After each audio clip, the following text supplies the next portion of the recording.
अगर आप ऐसे कमरे में बंद हो जाओ जिसमें हजारों बटन लगे हों और हर बटन दबाने में उस कमरे में अजीबोगरीब चीजें होती हों, जहां से बाहर निकलने का कोई रास्ता ना हो, तो क्या होगा? वेल, हमारी आज की कहानी भी कुछ ऐसी ही है, जो 2009 में रिलीज हुई थी। ये फिल्म कॉमेडी और फैंटेसी से भरपूर है, इसीलिए समय को ना गवाते हुए चलिए जल्दी से शुरुआत करते हैं आज की कहानी की। Hollywood silver screen presenting symbol. Movie की शुरुआत में हम देखते हैं कि एक बहुत बड़े सफेद कमरे में एक जापानीज आदमी सोया हुआ है, जिसने एक कलरफुल नाइट सूट पहना हुआ है। अचानक से जब उसकी आंखें खुलती हैं, तो वो खुद को इतने बड़े खाली कमरे में देखकर घबरा जाता है, जिसके बाद वो इधर उधर देखने लगता है, लेकिन उसको कमरे में कहीं भी खिड़की या फिर कोई दरवाजा नहीं दिखाई देता। कमरे में घूमते हुए वो जैसे दीवार के पास आता है, तो वो देखता है कि दीवार से किसी तरह का शेप बाहर निकला हुआ था। वो उसको चेक करने के लिए जाता है। अब थोड़ी देर तक उस शेप को देखने के बाद वो शेप के सिरे को दबाता है, तो वो देखता है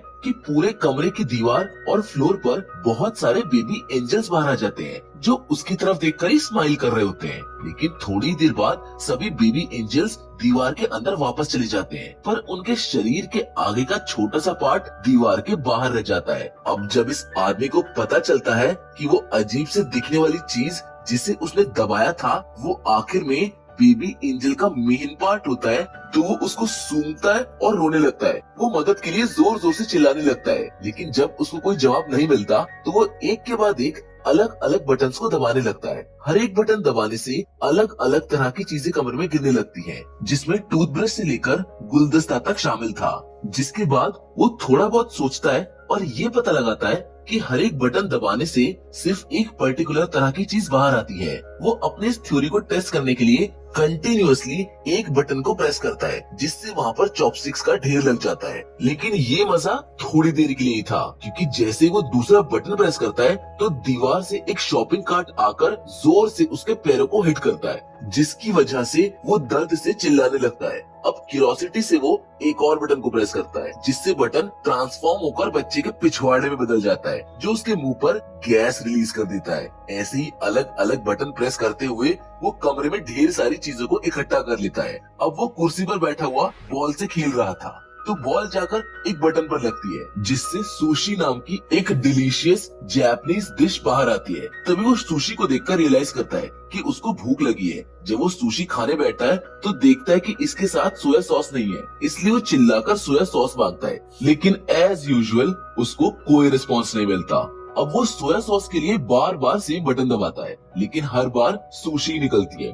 वो सुशी खाना स्टार्ट करता है। उसको और भूख लगी थी, इसलिए वो फिर से बटन दबाता है, लेकिन इस बार सुशी की जगह पर सोया सॉस की बोतल निकलती है, जिसको देखकर अब उसको बहुत गुस्सा आ जाता है। वो बोतल को उठाकर दूर फेंक देता है, क्योंकि अब उसको जरूरत सुशी की थी। जिसके बाद फिर से वो एक और बटन दबाता है, जिससे 3D ग्लासेस निकलते हैं, और वो जैसे ही उन ग्लासेस को पहनता है, तो कमरे की दीवार पर उसको एक बेबी एंजल दिखाई देता है, जो अडल्ट हरकतें कर रहा था। ये देखकर वो बहुत खुश हो जाता है, क्योंकि वो सोचता है कि उसने कमरे के सीक्रेट का पता कर लिया है। तो इसी खुशी में वो एक और बटन दबाता है, जिससे दीवार पर काउंटडाउन स्टार्ट हो जाता है, जिसके आखिर में छत से एक बड़ा सा पिछवाड़ा बाहर आता है और वो उसके मुंह पर भी गैस छोड़ देता है। फिर कुछ और बटन दबाने पर उसको जापानीज एनिमे बुक मिलती है, जिसे मांगा कहते हैं। उसे मांगा बुक्स काफी पसंद आती हैं, इसीलिए वो उनके थोड़ी देर में ही 5 पार्ट्स पढ़ लेता है। लेकिन जब वो छठा पार्ट पढ़ने के लिए फिर से बटन दबाता है, तो उसमें 7वां पार्ट बाहर निकलता है। उसे लगता है कि शायद कोई प्रॉब्लम है, इसीलिए वो फिर से बटन दबाता है, जिसके बाद 8वां और फिर 9वां पार्ट बाहर आता है, लेकिन छठा पार्ट उसको नहीं मिलता। फ्रस्ट्रेशन में वो एक और बार बटन दबाता है, जिससे वो सरप्राइज हो जाता है, क्योंकि दीवार के एक सेक्शन में दरवाजा ओपन हो जाता है। ये देखकर वो बहुत खुश हो जाता है, पर इस एक्साइटमेंट में वो ये भूल जाता है कि उसने कौन सा बटन प्रेस किया था। अब बटन ढूंढने के लिए वो रैंडम बटन प्रेस करता है। पहला बटन दबाने पर दीवार से एक अफ्रीकन ट्राइबल मैन निकलता है और दूसरी दीवार में चला जाता है। दूसरा बटन दबाने पर ऊपर से उसके ऊपर पानी गिरने लगता है। अब जब वो तीसरा बटन प्रेस करता है, तो फाइनली दीवार पर दरवाजा ओपन हो जाता है, और जैसे ही वो बटन को छोड़कर दरवाजे की तरफ जाने लगता है, तो वो दरवाजा बंद हो जाता है। कुछ देर तक ट्राई करने के बाद वो समझ जाता है कि दरवाजा तब तक खुला रहेगा जब तक वो बटन दबा रहेगा। वो अलग अलग तरीकों से दरवाजे तक जाने की कोशिश करता है। वो अपने पैरों से बटन को प्रेस करके रनिंग पोजीशन लेकर दरवाजे की तरफ भागता है, लेकिन उसके पहुंचने से पहले ही दरवाजा बंद हो जाता है। इसके बाद वो मच्छर मारने वाले रैकेट से बटन को दबाकर भागता है, जिससे रनिंग डिस्टेंस कम हो जाता है, लेकिन दरवाजा पहले ही बंद हो जाता है। इसके बाद वो दरवाजे तक जाने के लिए कुछ अतरंगी आइडियाज लगाता है, पर फिर भी वो कामयाब नहीं हो पाता। फिर वो बटन प्रेस करके शॉपिंग कार्ट से दरवाजे तक जाने की कोशिश करता है, लेकिन ये आइडिया भी वर्क नहीं करता। वो समझ जाता है कि इसको किसी दूसरे तरीके से कंट्रोल करना होगा। इसके बाद वो अपना दिमाग चलाता है और उस गुलदस्ते को बटन के ऊपर रख देता है, लेकिन गुलदस्ता इतना भारी नहीं था कि वो बटन दबा रहे। अब उसको गुलदस्ते को भरना होगा, इसीलिए वो पानी वाला बटन दबाकर गुलदस्ते को उसके नीचे रख देता है, लेकिन पानी उसकी बॉडी के अलावा कहीं और नहीं गिरता। पानी से काम ना बनता देख वो गुलदस्ते को सुशी से भरने की कोशिश करता है, लेकिन गलती से वो गुलदस्ते को इतना ज्यादा भर देता है कि वो उसको उठा ही नहीं पाता है। जिसके बाद अब वो सुशी को निकालने बैठ जाता है, लेकिन गुलदस्ते के अंदर उसका हाथ ही नहीं जाता है। फिर वो चॉपस्टिक की हेल्प से सुशी निकालता है और गुलदस्ते को बटन के पास ले जाता है। अब एक बार फिर से वो वहाँ पहुंचकर कंफ्यूज हो जाता है कि दरवाजे वाला बटन कौन सा है। वो सोचते हुए गुलदस्ता नीचे रख देता है और गलती से दूसरा बटन दबा देता है, जिससे वो अफ्रीकन आदमी भागता हुआ बाहर निकलता है और एक्सीडेंटली उस गुलदस्ते को किक करता है, जिससे वो टूट जाता है। अब वो फ्रस्ट्रेट हो चुका था, जिसके बाद वो एक बार फिर से रोने लगता है। उसने सुशी के बटन को दबाने की कोशिश की, लेकिन इस बार वो काम ही नहीं करता है और इसी तरह वो कई पैतरे आजमाता है, लेकिन दरवाजे तक नहीं पहुंच पाता है। अब थक हार कर वो पेन किलर लेकर थोड़ी देर के लिए सो जाता है। उठने के बाद वो ब्रश करने की सोचता है, जिसके लिए उसको पानी चाहिए। अब वो दबाने तो पानी वाला बटन जाता है, लेकिन गलती से किसी दूसरे बटन को प्रेस कर देता है, जिससे वहाँ पर एक रस्सी आ जाती है, जिसको देखकर उसको एक आइडिया आता है और वो हिसाब लगाता है कि बटन प्रेस करते ही वो रस्सी से झूलकर जल्दी से दरवाजे तक पहुंच सकता है। इस बार वो कामयाब हो जाता है, लेकिन दीवार के पीछे एक डोर होता है और जब वो उस दरवाजे को खोलने की कोशिश करता है तो उसको पता चलता है कि इसको खोलने के लिए तो एक चाबी की जरूरत है।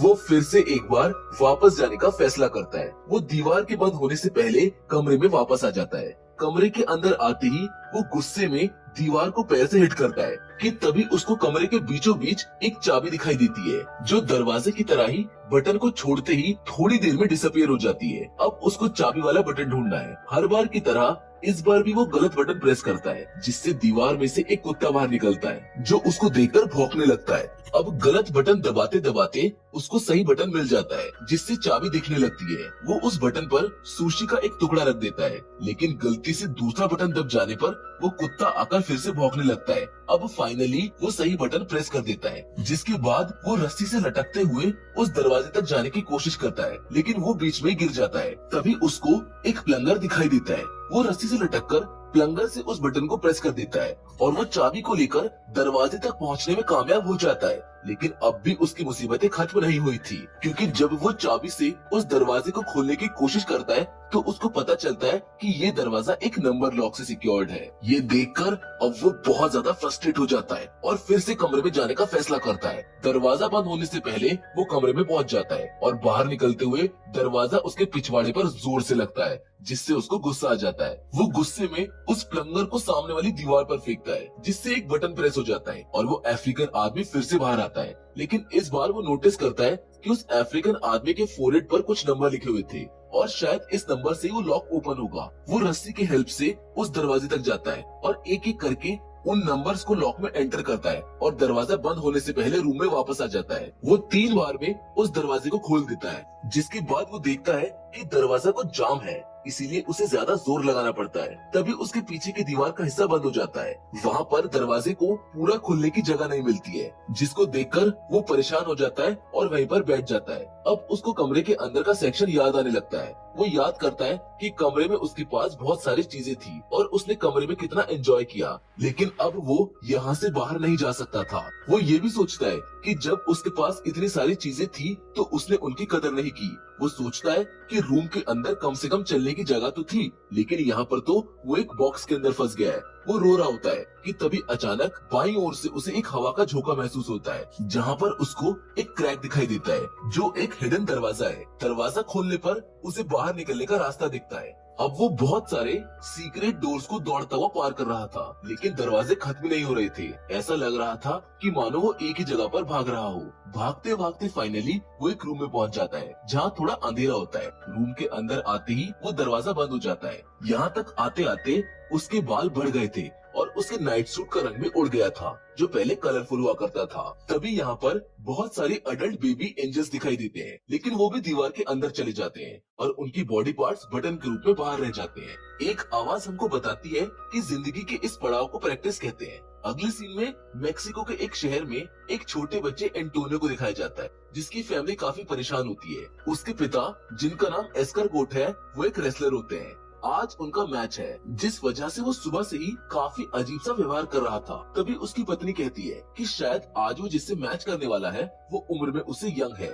तभी एंटोनियो के दादाजी कहते हैं कि उम्र से ज्यादा एक्सपीरियंस मैटर करता है। जिसके बाद कैरन एस्करगोट को कार में बैठाकर रेसलिंग के लिए ले जाती है और वहाँ पहुँचते ही वो मैच के कपड़े पहनकर ईश्वर से प्रार्थना करने लगता है। उधर स्कूल में सभी बच्चे एंटोनियो को परेशान कर रहे होते हैं, क्योंकि उसको सच में लगता था कि उसके पिता मैच जीत जाएंगे। मैच का वक्त होते ही एंटोनियो और उसके दादा वहां पहुंच जाते हैं। मैच के लिए पहली टीम आती है, जिसका नाम नॉर्दर्न टफ होता है और इसके प्लेयर का नाम डीमन और टकीला होता है। जिसके बाद एस्करगोट और उसके साथी सिल्वर ईगल की एंट्री होती है। मैच स्टार्ट होते ही कुछ देर तक सिल्वर ईगल अच्छी फाइट कर रहा था, लेकिन नॉर्दर्न टफ के दोनों प्लेयर एक साथ मिलकर उसको मारने लगते हैं। वो दोनों इतने ज्यादा पागल हो जाते हैं कि वो एस्करगोट को भी रिंग के अंदर बुलाने लगते हैं, लेकिन एस्करगोट नियमों को तोड़कर नहीं लड़ना चाहता था। उधर सिल्वर ईगल ने फाइट के दौरान चकमा देकर दोनों को आपस में भिड़ा दिया और खुद बचकर रिंग से बाहर निकल आया। जिसके बाद बारी आती है एस्करगोट की, जिसको वो दोनों मिलकर मारने लगते हैं। उनमें से एक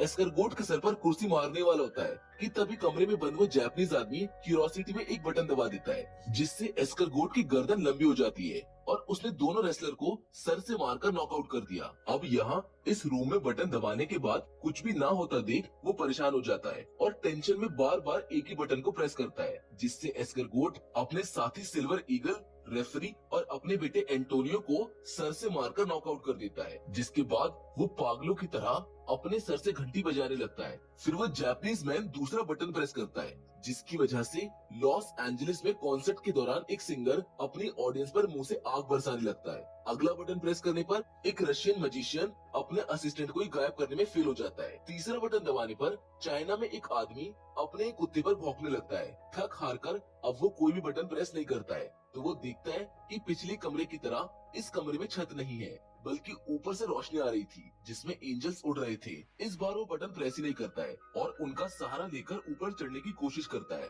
जैसे ही वो अलग अलग बटन को होल्ड करता है, वैसे ही दुनिया में कमाल की चीजें होने लगती हैं। कहीं फूल खिल रहे थे तो कहीं हाथी फिसल कर गिर रहा था। जैसे ही वो ऊपर जाता है तो असर बढ़ने लगता है और छोटे से लेकर बड़े जीवों के साथ कुछ न कुछ होने लगता है। यहाँ तक कि चांद पर एस्ट्रोनॉट गिर जाता है। जब तक वो ऊपर पहुँचता है तो उसकी दाढ़ी और बाल हद से ज्यादा बढ़ चुके थे। अब उसको दीवार पकड़ने की जरूरत नहीं थी और वो एंजल्स की तरह हवा में उड़ने लगता है। वो उस कमरे में की गई प्रैक्टिस का इस्तेमाल करके उड़ रहा था, जिसके बाद एक आवाज हमको बताती है कि उसने भगवान का दर्जा पा लिया है और अब पूरी दुनिया उसके हिसाब से चलेगी। अब उसके आसपास बहुत सारे सफेद पंख उड़ने लगते हैं, जो आखिरी में उसको एक रूम में ले जाते हैं। इस कमरे की एक दीवार पर पूरी धरती का नक्शा बना हुआ था और एक दीवार पर अब तक का सबसे बड़ा बटन था और क्यूरोसिटी में वो उस बटन को दबाने जाता है, जिसके साथ ये फिल्म यहाँ पर खत्म हो जाती है। हम उम्मीद करते हैं कि ये वियर्ड सी कहानी आपको पसंद आई होगी। फिलहाल तो आज की वीडियो में बस इतना ही, लेकिन अब फिर से जरूर मिलेंगे और वो भी एक और नई इंटरेस्टिंग कहानी।